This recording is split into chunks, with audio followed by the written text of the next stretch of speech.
Televisión Salvadoreña.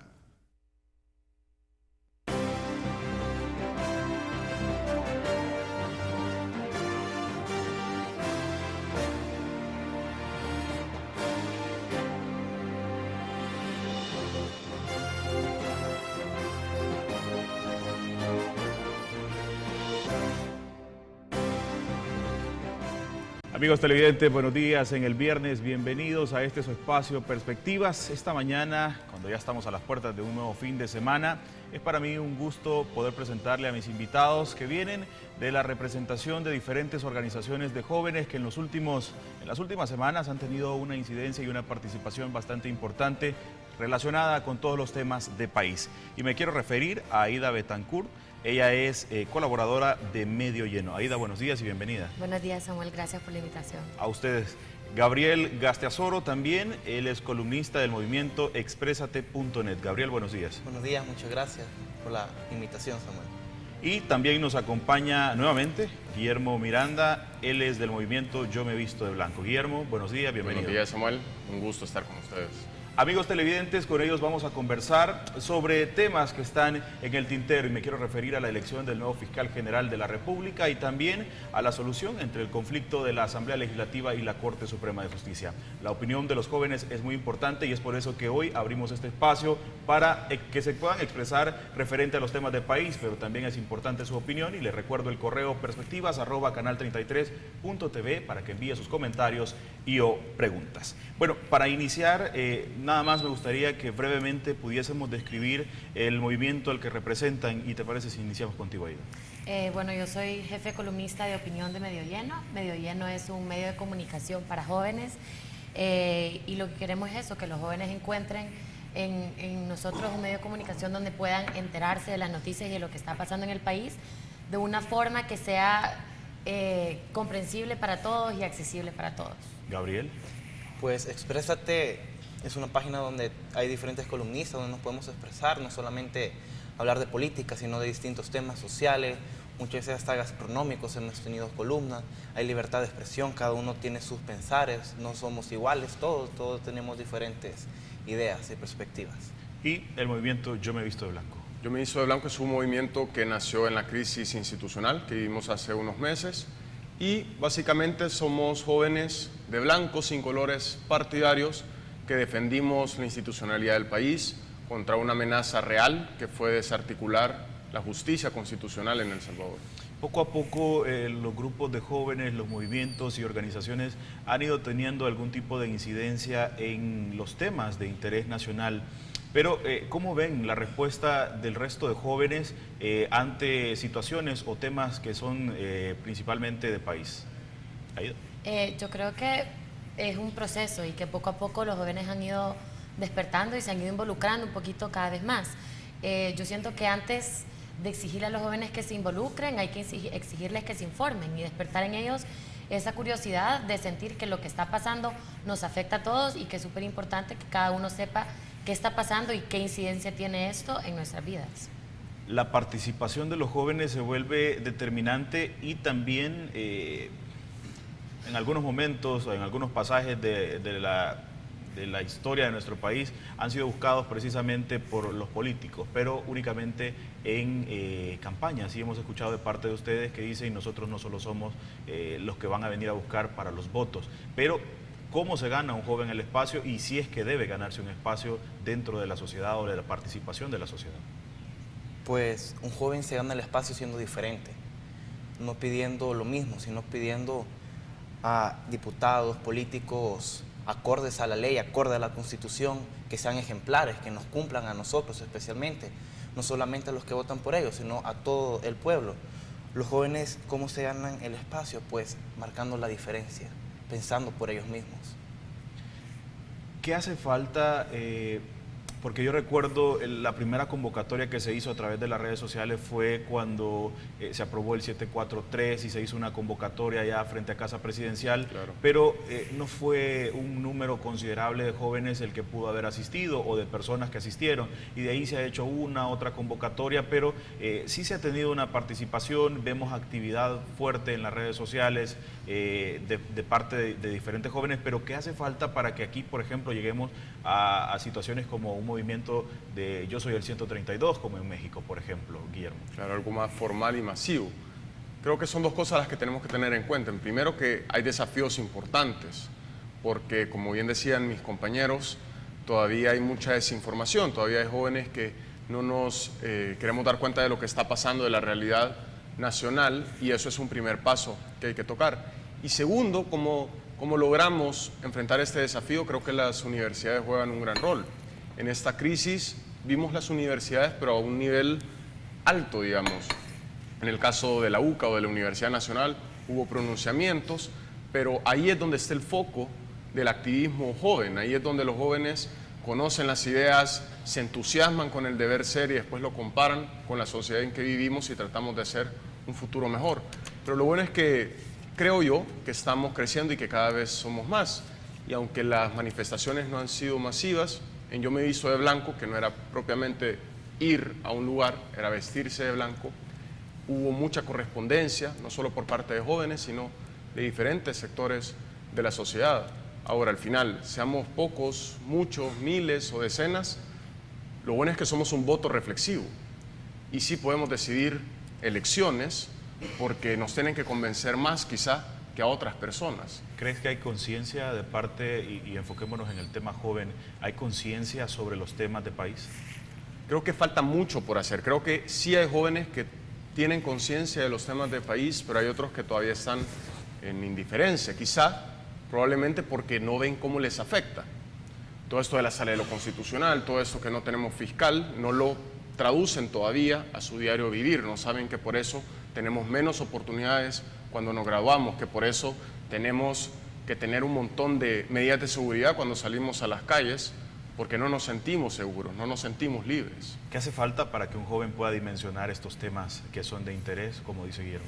Yo creo que lo que decía antes, darse cuenta de cómo le afecta y ahorita hay muchas, y es cierto que a veces no es evidente ver en qué un conflicto en la sala de lo constitucional con la asamblea va a afectar a mí, mi día a día, pero ahorita hay muchas organizaciones de jóvenes, grupos de jóvenes que están haciendo un esfuerzo de digerir esta información que puede parecer técnica, un poco elevada o en términos de expertos, y transmitírsela a los otros jóvenes y haciéndoles ver en qué esto les afecta. Hay grupos, por ejemplo, como plataformas como Medio Lleno, como Exprésate, grupos como Creo, que están haciendo boletines resumiendo temas de interés nacional o diciendo qué está pasando en la Asamblea Legislativa. Yo creo que la clave está en acercar la clase política con los jóvenes, porque a veces lo ven como dos mundos aparte, cuando en realidad lo que deberían de estar haciendo, al menos en teoría, es trabajar para nuestro interés. La clase política, ¿cómo ve el sector de la juventud? Y ahora cuando se empiezan a conocer de diferentes organizaciones que poco a poco se están pronunciando y muchas veces en desacuerdo con la actuación que están teniendo los políticos, Gabriel. Mira, ahorita los jóvenes, la mayoría están decepcionados de la clase política, pero siempre hay unos cuantos que se salvan, hay unos cuantos que verdaderamente nos representan, que votan por el bienestar de nosotros. Actualmente la apatía que se logra ver en los jóvenes es porque sienten que no los representan, que su voto no es válido. Ahí hay una gran abstinencia de votos en la población juvenil. Entonces, ¿qué pasa? Sienten esa apatía por producto de que los políticos, los diputados no los representan.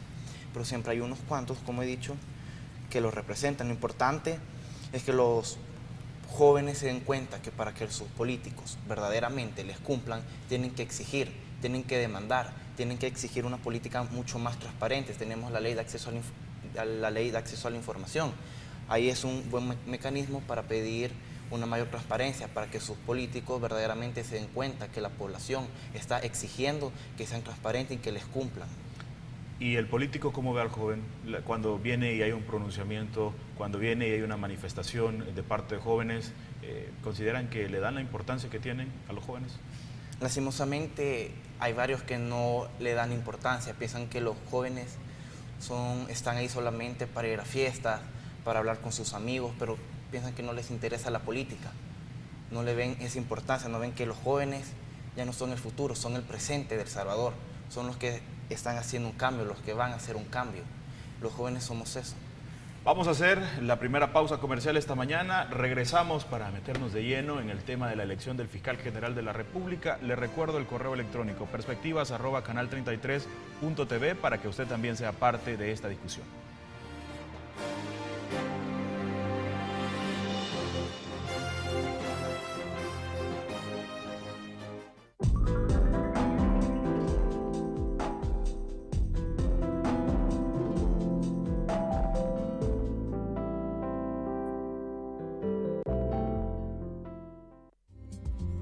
Ahí está el primer saludo del Papa El Salvador. Soy Mayela Mena y formo parte de Teleprensa, el informativo pionero en la noticia veraz, oportuna y confiable. Nosotros no alteramos la realidad, la presentamos tal como es. 361 grados la conversación con Luis Membreño. En su segunda temporada, ahora en Canal 33. Sintonízanos todos los domingos, 7:30 de la noche. Con retransmisión los días martes a las 9 p.m. por este canal. No te lo pierdas. ¿Existe en el país una institución superior bilingüe con equivalencias nacionales e internacionales? Sí, y somos los únicos. El Instituto Americano de Educación Superior College te ofrece enseñanza completamente en inglés, con docentes con experiencia internacional, equivalencias en universidades nacionales y extranjeras. Puedes estudiar técnico en artes liberales y técnico en administración de negocios. Más información al 25 35 78 88. College, educación que traspasa fronteras.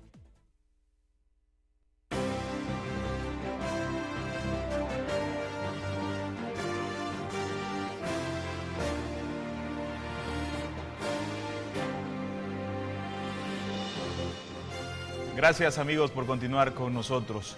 En medio de esta situación entre la crisis que se vivió de la Asamblea Legislativa con la Corte Suprema de Justicia por los recursos de inconstitucionalidad, la elección que si no habían magistrados, tuvimos la oportunidad de conversar, Guillermo, y escuchar algún tipo de pronunciamiento de parte del movimiento Yo Me Visto de Blanco y decir de tu persona hay que cumplir las sentencias de la Sala de lo Constitucional.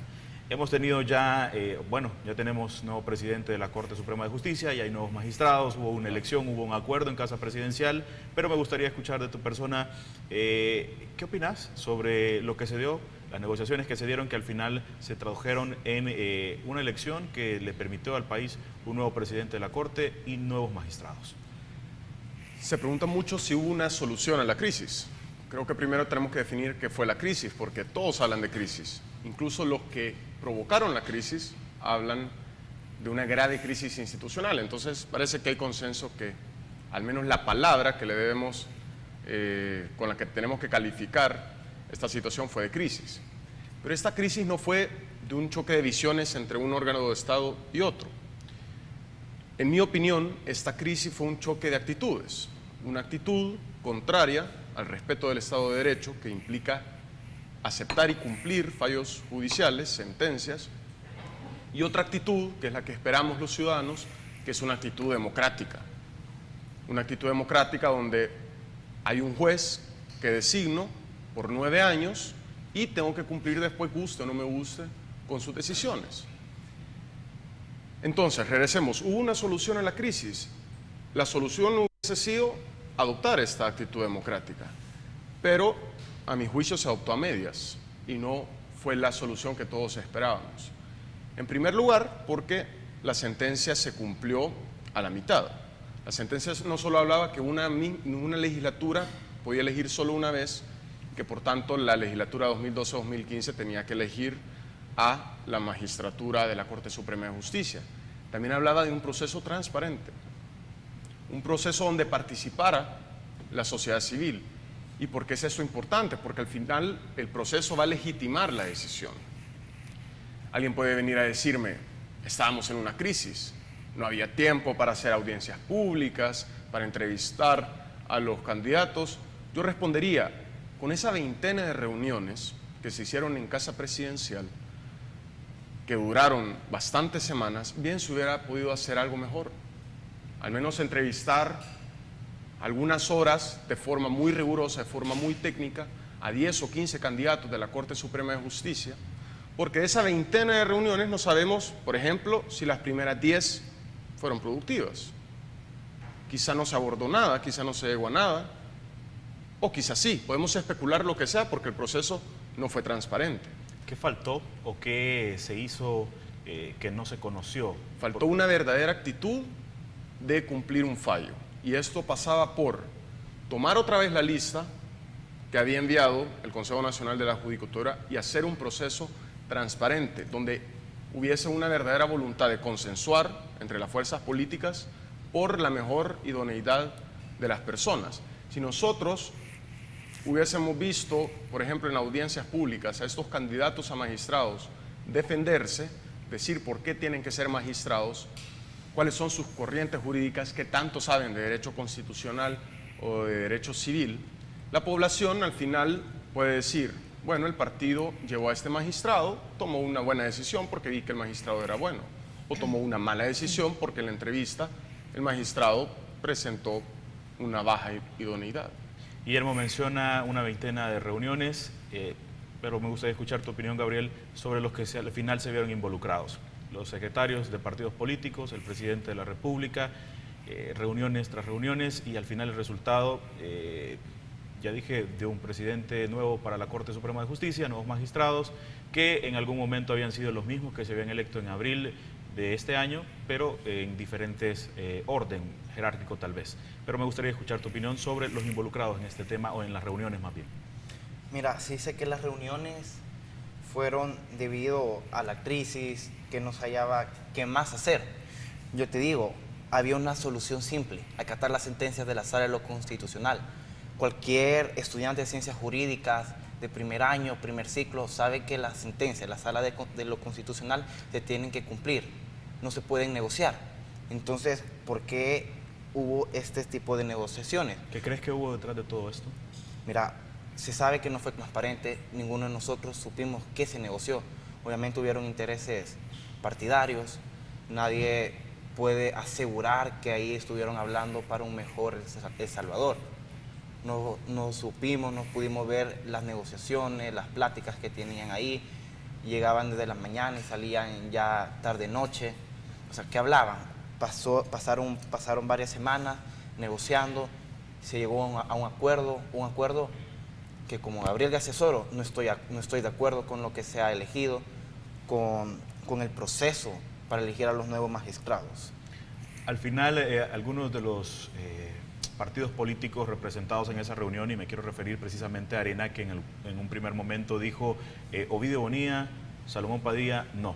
Al final de la reunión se elige a Salomón Padilla como nuevo presidente de la Corte Suprema de Justicia, y a la hora de cuestionarlo es ¿por qué Arena cambia de decisión? Y dice, antepusimos los intereses del país en un problema o en una crisis en la que no se le veía ninguna otra solución. Sobre las personas que han sido electas para los cargos de magistrados, la presidencia, ¿cuál es la apreciación que tienen los jóvenes sobre la actuación que puede haber? Si en algún momento se criticó que el magistrado que fue electo en abril, el doctor Ovidio Bonilla, se había presentado en un acto público con diputados de la Asamblea Legislativa, y cómo queda la actuación de él, pero la apreciación que se tiene sobre estos nuevos funcionarios. Yo creo que todo viene de la legitimidad de su elección. O sea, la elección de los magistrados es un proceso que está bien regulado, pero al final no se siguió ese proceso, sino fue el resultado de unas negociaciones políticas donde claramente los ganadores fueron los partidos políticos. Y si bien es cierto, Arena se opuso al principio, y para los jóvenes y los que estamos en la lucha de decir la única solución es una solución jurídica, no una solución política. La única solución es que la Asamblea acate los fallos de la Sala de lo Constitucional. Fue decepcionante ver que Arena, quien en un principio sostuvo esta posición, luego cediera y estuviera de acuerdo con la designación del señor Salomón Padilla como presidente de la Sala de lo Constitucional. En una negociación todos salen ganando, y el FMLN, el presidente de la Corte que tiene que ser una persona pues neutra. Se ha demostrado que ha tenido relaciones con el partido FMLN, entonces claramente hubo una negociación. No sabemos por la falta de transparencia qué fue lo que obtuvo Arena y los otros partidos a cambio de esto, pero por eso nosotros, o sea, los jóvenes lo cuestionan por la legitimidad del proceso. ¿Qué queda ahora de lecciones aprendidas de esta situación que se dio? Y hay que acordarse también que estamos en medio de otro proceso, que es el del fiscal general, y vamos a hablar de ello más adelante. Pero en el caso de los magistrados, ¿qué queda ahora de lección o de reflexión para evitar que esta situación se dé en un futuro? Yo creo que de lección tenemos que aprender que la sociedad civil sí tiene incidencia. Y creo que desde el año pasado, desde la reacción que hubo a raíz del decreto 743, hubo muchísimo movimiento de parte de la sociedad civil. Estamos apenas empezando y la fuerza que tenemos no es comparable a lo que puede tener un impacto mucho más importante, pero creo que es un primer paso y eso tiene que incitarnos a seguir presionando como sociedad civil desde todas nuestras plataformas y desde todas las trincheras, pero creo que también tenemos que darnos cuenta de que aquí los que ganaron fueron los partidos políticos y la que perdió fue la sociedad y la integración regional, porque con la intromisión de la Corte Centroamericana de Justicia creo que es un proceso que pierde credibilidad. Ustedes ahora esta mañana se convierten en la representación de los jóvenes y la pregunta va en el sentido de ¿qué esperan de la nueva Corte Suprema de Justicia, Gabriel?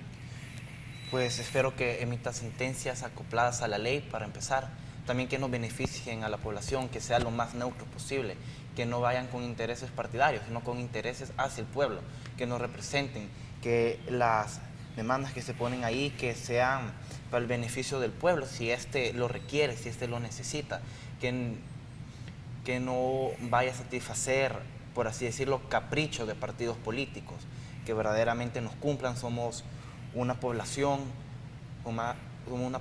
que votamos cada 3 años por los diputados, entonces queremos que nos representen estos diputados, que elijan acopladamente a la ley los magistrados y que estos magistrados nos representen a nosotros como salvadoreños. La actuación, Guillermo, de lo primero que se sabe del presidente de la Corte Suprema de Justicia, se habla de un bono para los empleados de la Corte, se habla también de algunas contrataciones que han sido cuestionadas, que han sido defendidas por algunos sectores también, que dicen no tiene nada de malo, no tiene nada de raro, pero alguna parte de la ciudadanía también ha cuestionado estas situaciones. ¿Tu opinión? Sí, en todos los discursos, en las últimas décadas de nuestros dirigentes políticos siempre hemos visto la palabra austeridad o crisis fiscal y que los fondos del Estado deben ser mejor invertidos. En cada campaña vemos como cada candidato nos dice cómo hacer para cumplir sus promesas y parte de eso es utilizar bien, eficientemente esos fondos.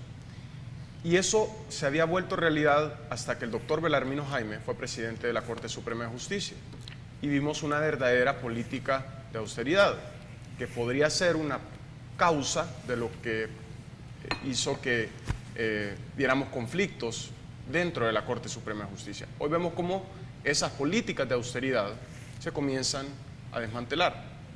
Y pareciera que somos el país de las contradicciones en ese sentido, porque en los titulares de los diarios hoy vemos que hay retrasos en el pago de policías, de la Policía Nacional Civil. Bonos y salarios. Es decir, las personas que a ti, que a nosotros, nos defienden de los delincuentes, que protegen nuestras vidas, que se arriesgan, esas personas tienen sus salarios atrasados.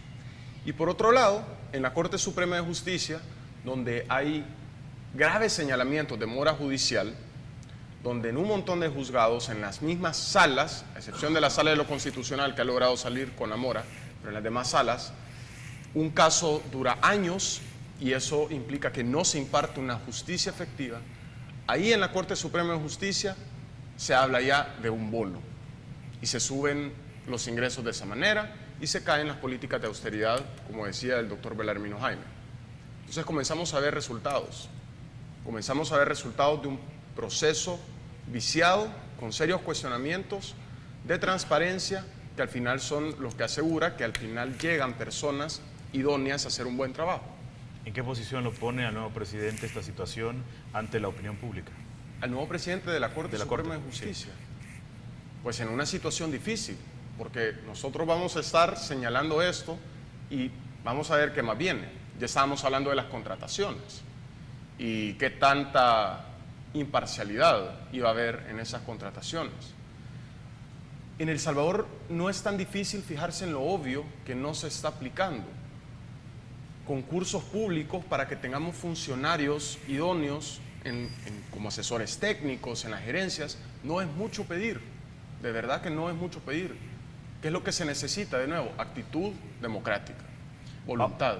Ok, vamos a hacer una nueva pausa comercial. Antes quiero leer el comentario que hace nuestra amiga Bessie Ríos y dice: lamentable que los que formaron parte de la decisión, y entiendo que es de la elección de los magistrados, hubo gente que ni siquiera está elegida como diputado. Fue una decisión de grupúsculo, llama Bessie Ríos a los involucrados. Vamos a hacer una nueva pausa comercial, amigos televidentes, ya regresamos.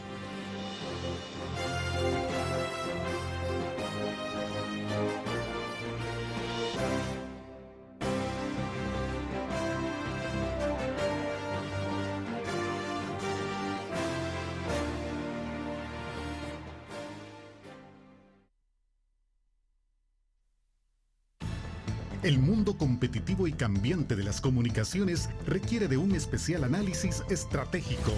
Con el fin de apoyar a profesionales y estudiantes de las comunicaciones y áreas afines, la Universidad Tecnológica de El Salvador presenta el Congreso Internacional sobre Comunicaciones Corporativas Globales. Expertos en el tema compartirán su visión integral sobre el rol de las comunicaciones en la empresa moderna. Participación especial de los periodistas Gumersindo Lafuente del periódico El País de España e Ismael Cala de CNN. Congreso Internacional sobre Comunicaciones Corporativas Globales. 26 y 27 de septiembre. Universidad Tecnológica. Nuestro compromiso es la innovación. Patrocinan La Prensa Gráfica, Asociación Nacional de la Empresa Privada, Industrias La Constancia, Canal 33. El buen vestir es un detalle y ha cuidado por más de 6 décadas, de generación en generación, los detalles en el arte del buen vestir. Lo mejor en ropa casual y formal, en marcas de diseñadores con prestigio internacional como Luciano Gatti, Stetson, Cubavera, Fratello, Ruffini, Calvin Klein, Tiglio, Geoffrey Bean y muchas más. Elegante, innovador, casual. Montecarlo, Plaza Madrid, Multiplaza, Villas Españolas y Aeropuerto Internacional Duty Free. Montecarlo, cuidando los detalles por más de 6 décadas.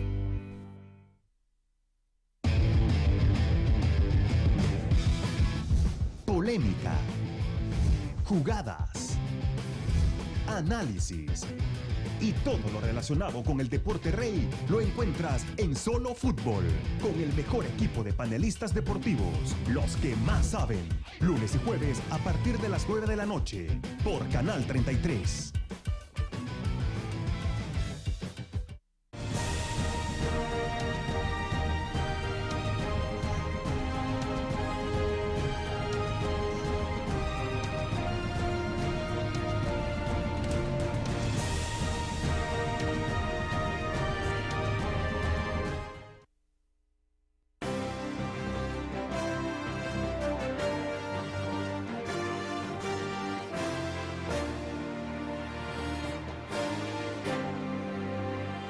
Gracias amigos por continuar en nuestra sintonía, buenos días y gracias por preferir Canal 33. Hay otro tema del que me gustaría también conocer su opinión y me quiero referir a la elección del nuevo fiscal general de la República. Ya hay varias reuniones entre los partidos políticos en la Comisión Agenda País al interior de la Asamblea Legislativa.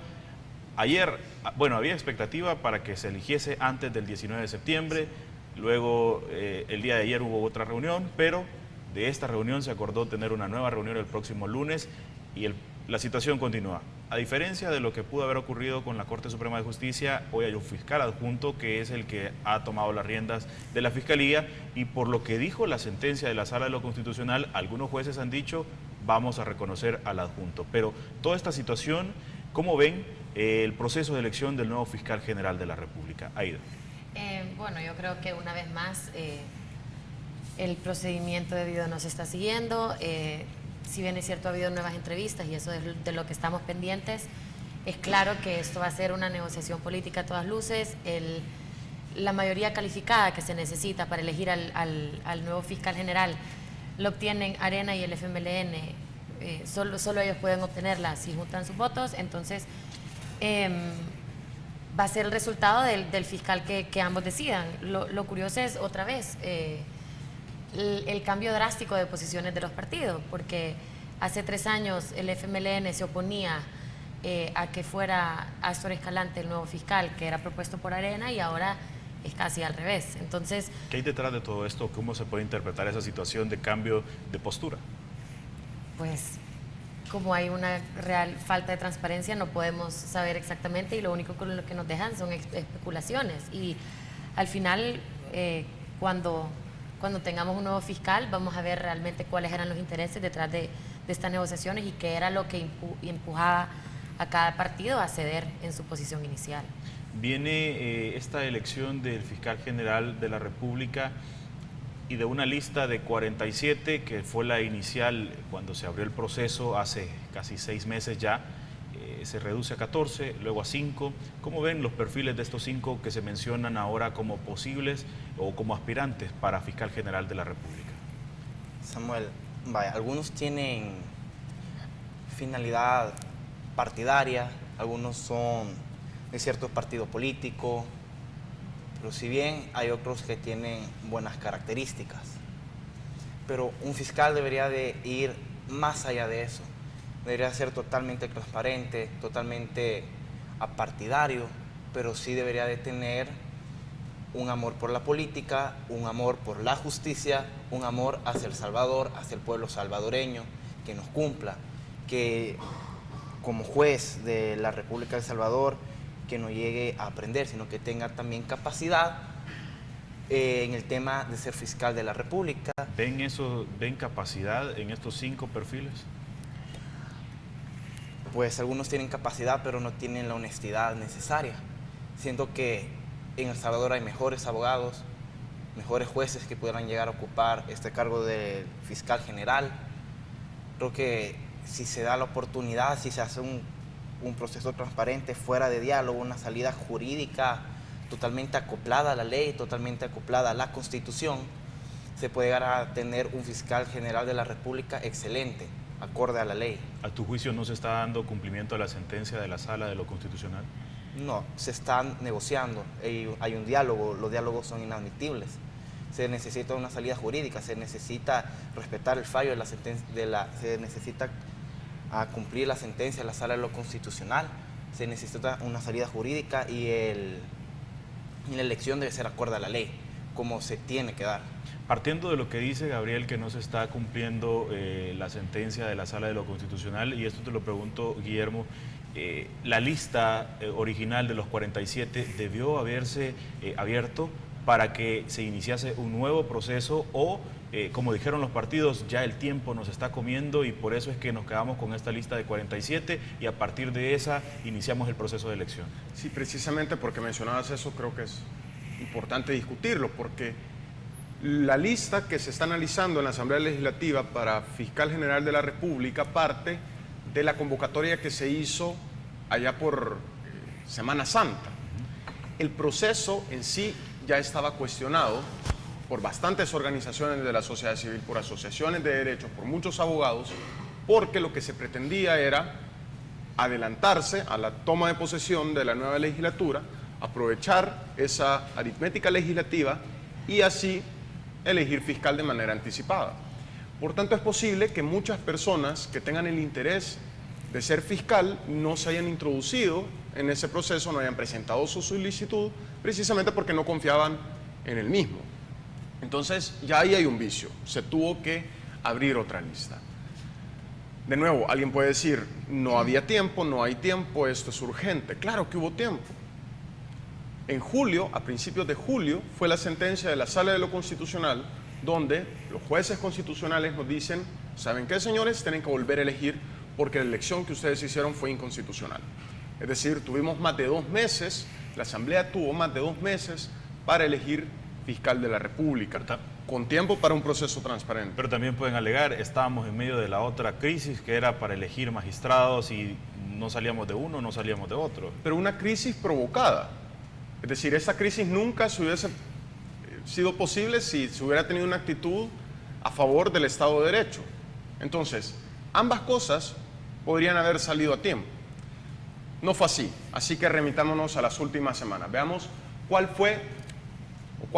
son las prioridades en la Asamblea Legislativa en los últimos días. No tenemos fiscal general de la República, tenemos la plaza vacante, asumido el fiscal adjunto, pero desde ya eso es una situación irregular. ¿Qué es lo que sí tenemos?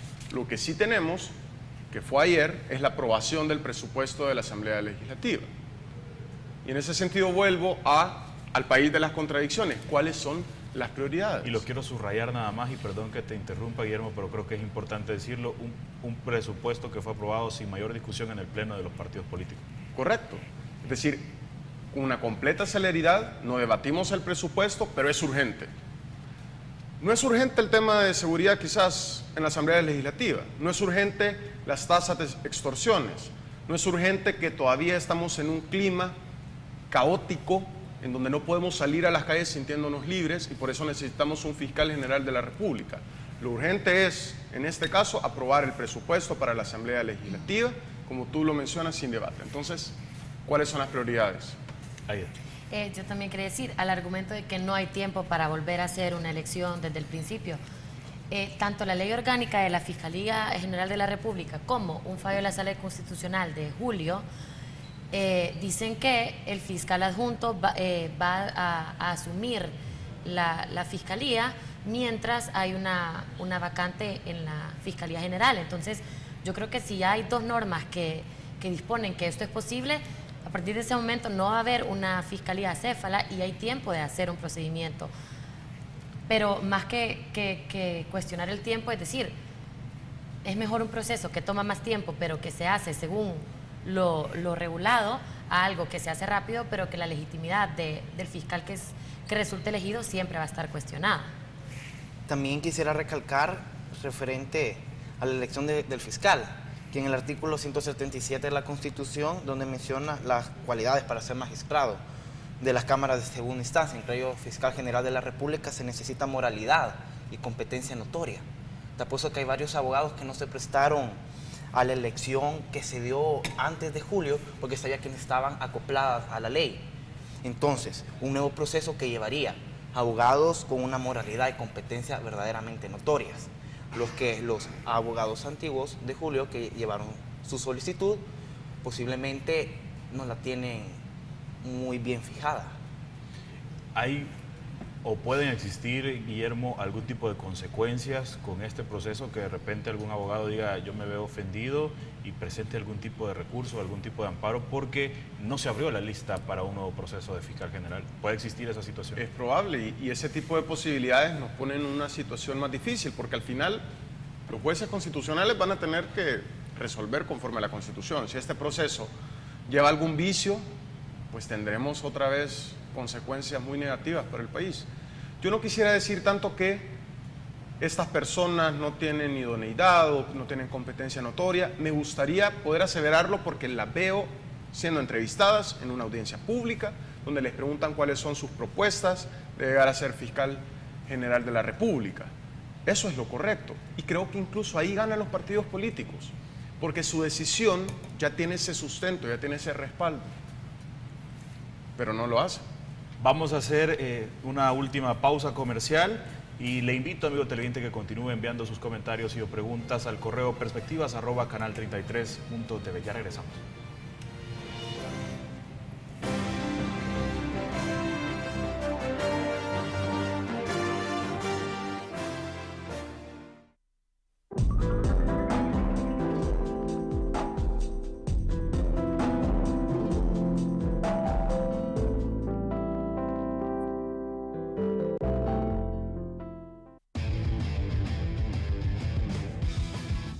Polémica, jugadas, análisis y todo lo relacionado con el deporte rey lo encuentras en Solo Fútbol, con el mejor equipo de panelistas deportivos, los que más saben, lunes y jueves a partir de las 9 de la noche, por Canal 33.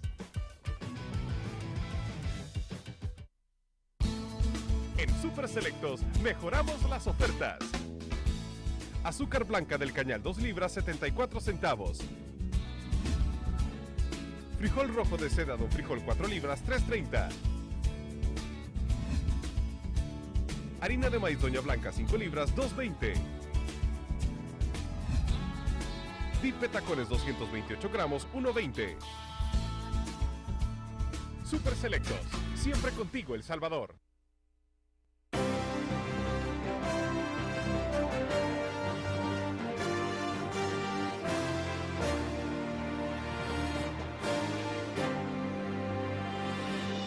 Gracias amigos por continuar en nuestra sintonía. Hablábamos de la elección del nuevo fiscal general de la República, pero a propósito quiero preguntarles sobre la actuación del exfiscal Romeo Barahona. ¿Cómo vieron estos 3 años la incidencia que pudo haber tenido el Ministerio Público en nuestro país? Aida.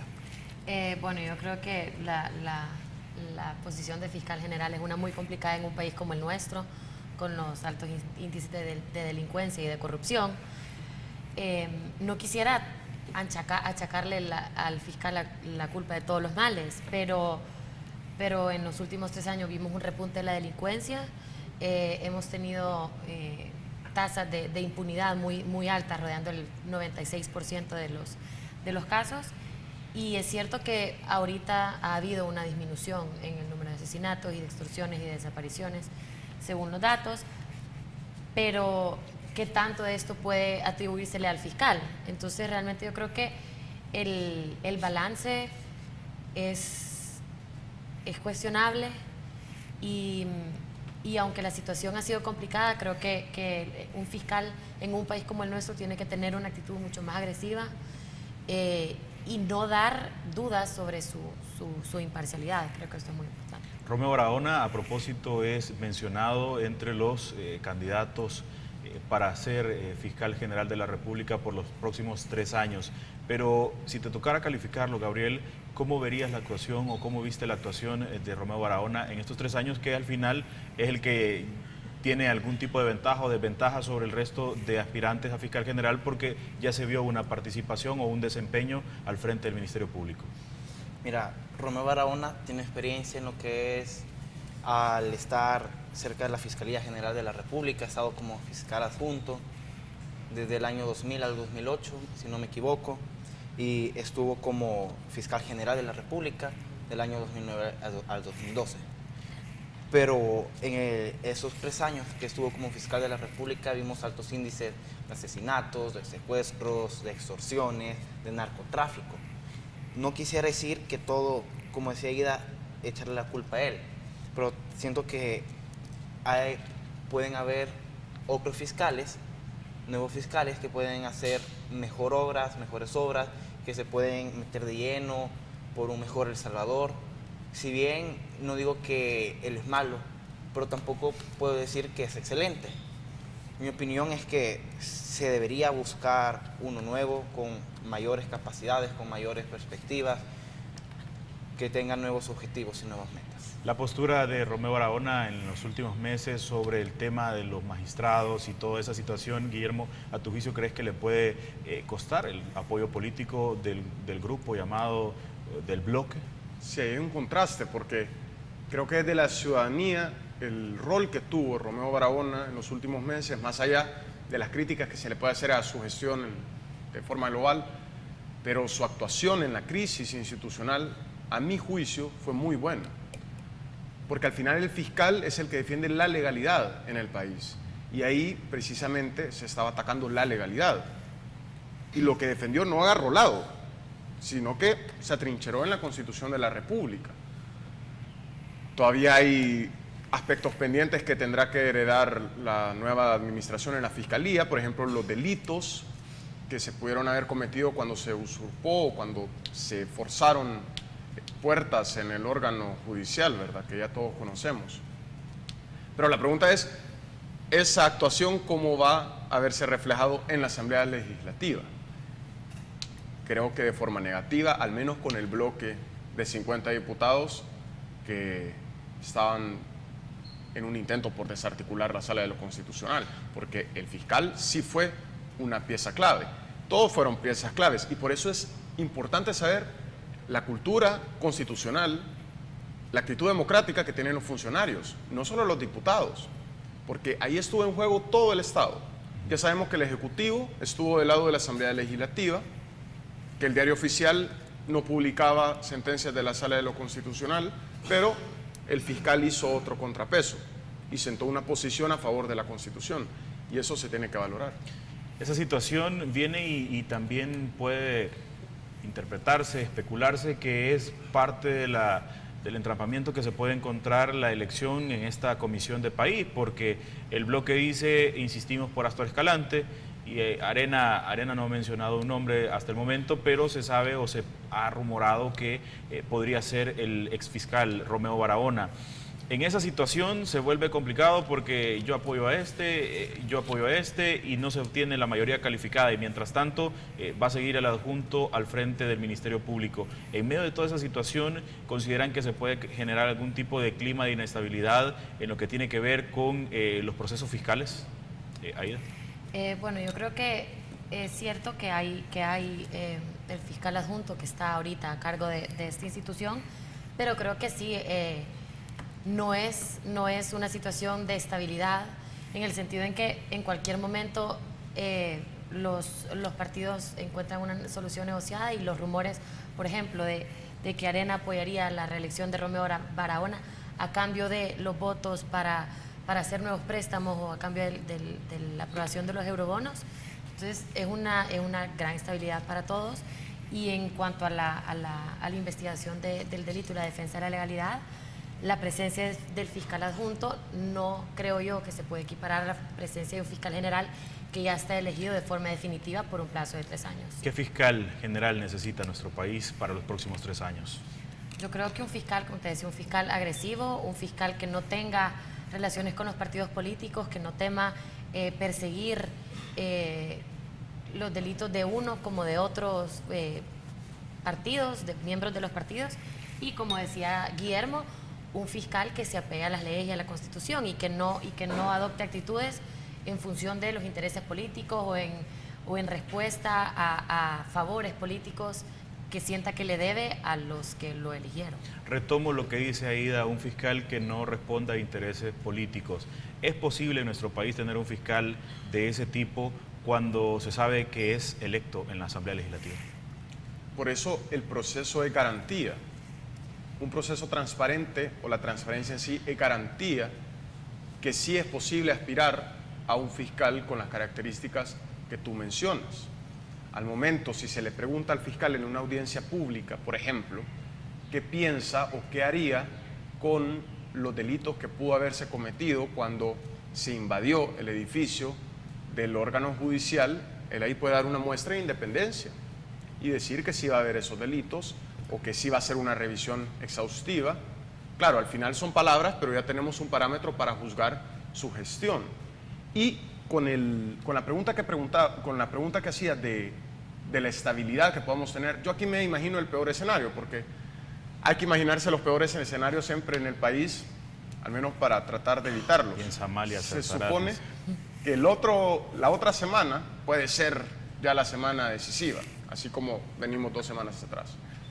¿Qué tal, y lo comentábamos en un corte, qué tal que no eligen fiscal, que hacen ver que esta situación irregular del fiscal adjunto o el fiscal adjunto comienza a tener una postura contraria a lo que se busca en la Asamblea Legislativa y se hace lo que ya se estaba especulando sobre cambiar la ley y decir que la Asamblea puede elegir a un fiscal adjunto, ¿verdad?, con mayoría simple? Eso sería gravísimo. Eso sería gravísimo porque la Constitución es clara que una de las atribuciones del fiscal general de la República es nombrar o aceptar renuncias o remover, entre otros funcionarios, a los fiscales de su dependencia. Entonces, imaginando el peor de los casos, y esa es una posibilidad, ya sabemos que sería un grave irrespeto a la Constitución de la República. Bueno, quedémonos en este tema del fiscal general de la República. Hay una reunión el próximo lunes a las 4 de la tarde, entiendo, en la Asamblea Legislativa para tratar de encontrar una solución y tratar de coincidir entre los partidos políticos y elegir al nuevo fiscal general de la República que va a estar al frente del Ministerio Público por los próximos 3 años. Pero me quedo en la Asamblea Legislativa y quiero escuchar su opinión ya para terminar sobre el papel que juega la Asamblea Legislativa, la imagen que tiene la Asamblea Legislativa ante la ciudadanía, ante los jóvenes, por sus actuaciones en la última década, digamos. Bueno, yo creo que las encuestas lo reflejan. La Asamblea es la institución más desprestigiada ante los ojos de la ciudadanía y los jóvenes no somos excepción. Nosotros hemos visto cómo la Asamblea ha sido el elemento que ha puesto obstáculo en muchas de estas situaciones, que se ha opuesto a las situaciones legales, que ha incentivado las negociaciones políticas y al final de cuentas los diputados cada vez más tienen, bueno, siempre ha sido el caso, pero cada vez más, por ejemplo, con reformas como el voto por persona, le deben a los ciudadanos y le deben a sus electores. Entonces, yo creo que si el comportamiento de la Asamblea ha sido como ha sido hasta ahorita, ha sido probablemente por eso, porque ellos sentían un tipo de irresponsabilidad hacia el electorado y una vez que se sentían elegidos y respondían únicamente al partido y decían, bueno, yo ya estoy aquí, hago lo que quiero. Y creo que eso es un poquito lo que han estado haciendo. Pero ahora esperemos y seamos optimistas de que la reforma electoral que vimos a partir de las elecciones de este año va a cambiar eso y va a permitir que la fiscalización de la Asamblea sea más fácil. Había expectativa de parte de la ciudadanía justamente por la votación que menciona Aida por rostro, que fue un decreto transitorio nada más. El costo que le pudo haber pasado a algunos partidos se habló, se discutió, pero ¿ustedes creen que puede ser que se busque y que los partidos tengan la conciencia de buscar esa reforma ya de manera permanente y que la ciudadanía pueda, como dice Aida, poder fiscalizarlos al poder tener la opción de votar por rostro? El voto por rostro es un gran avance para la democracia en nuestro país. Por primera vez yo logré voté por rostro por los políticos, por los diputados que a mí me simpatizaban más. Lastimosamente, la mayoría de ellos quedé decepcionado por sus posturas en esta grave crisis institucional. Pero si algo hemos aprendido de todo esto, es que la población ya está despierta, ya reacciona ante estas crisis, ante esos problemas jurídicos. Los diputados han aprendido que a la población ya no les satisface solamente que den un voto, sino lo que la población busca ahora es que verdaderamente se cumplan nuestros intereses, que como país avancemos. Inversión extranjera ha quedado espantada por toda esta crisis. Esto nos pone en mal a los salvadoreños, el trabajo se va, no hay inversión. Entonces, ¿qué pasa? La población salvadoreña ya está cansada de lo mismo, de que jueguen con nuestros derechos, que jueguen con la Constitución, que la toquen, que la usen como ellos quieren, que le den una interpretación libre a sus intereses. Creo que lo más beneficiado hemos sido nosotros, que sabemos que tenemos voz y voto, que las próximas elecciones, si siempre podemos votar por cara, lo vamos a hacer sabiamente, que no nos vamos a olvidar de todos estos problemas institucionales que ha venido pasando El Salvador. La situación última, reciente, por la actuación de la Asamblea Legislativa en el futuro, Guillermo, y con esto nos vamos a ir despidiendo, ¿le va a pasar algún costo a la Asamblea Legislativa? Pues esa es una de las virtudes que tiene este sistema, que hay más rendición de cuentas. Yo premio a los diputados que hicieron bien su trabajo en su rostro, tienen más posibilidades de quedar cuando yo los marco o los castigo. Y Gabriel nos cuenta, ya nos dio una pista de por quién votó, por lo menos, porque si estuvo decepcionado por esa crisis, bueno, ha de haber sido de un bloque específico y tiene la oportunidad de castigo. O bien, las personas que creyeron que ese bloque hizo un buen trabajo y estaban de su lado, tienen la oportunidad de premiarlo. Entonces, de eso se trata. Pero ¿qué pasa? No tenemos ley. Si este domingo hay elecciones, no sabemos cómo contar los votos, no sabemos cómo votar. Y eso no lo pueden estar poniendo, ojo, eso no pueden estar hablando, no pueden estar debatiendo de cómo vamos a votar meses antes de la elección de 2015, porque va a pasar lo mismo. El Tribunal Supremo Electoral no va a saber qué campaña tiene que impulsar, no lo vamos a preparar. Necesitamos reglas claras, efectivas, a largo plazo. Hay un tema interesante y es el de la campaña electoral que se avecina o en la que ya estamos inmersos para el 2014 y es un tema que desde ya les dejo la invitación para que nos podamos sentar en una próxima oportunidad. Les quiero agradecer de antemano por haber venido esta mañana, compartir con la audiencia de Canal 33 sobre temas que consideramos son importantes, escucharlos desde las perspectivas de los jóvenes. Aida, gracias. Muchas gracias, Samuel, y espero que nos veamos nuevamente en tu programa. Gabriel. Muchas gracias, Samuel, por la oportunidad de tener jóvenes aquí. Guillermo. Gracias de nuevo y claro, hay un montón de temas que nos encantaría volver a tocar. Perfecto. Solo quiero despedirme con el correo de nuestra amiga Elena Rivas, que deja para los jóvenes representados esta mañana de diferentes organizaciones y dice: ustedes deben de incorporarse a los partidos políticos. Desde afuera no van a lograr hacer cambios en la forma de actuar. Hoy hemos visto cambios positivos de participación a jóvenes en algunos partidos como el de Concertación Nacional, el de Cambio Democrático, desde donde ustedes pueden influir. Incorpórense, hagan la diferencia, dice la amiga Elena. Perdón, yo solo le pregunto, ¿escucharon a los jóvenes en esta crisis institucional esos partidos políticos? Quisiera saber. Bueno, amigos televidentes, gracias por habernos acompañado a lo largo de esta semana en su espacio Perspectivas. Le invito a que se quede con Canal 33. Hay más información para usted y de antemano, un feliz fin de semana. Disfrútelo. Buenos días.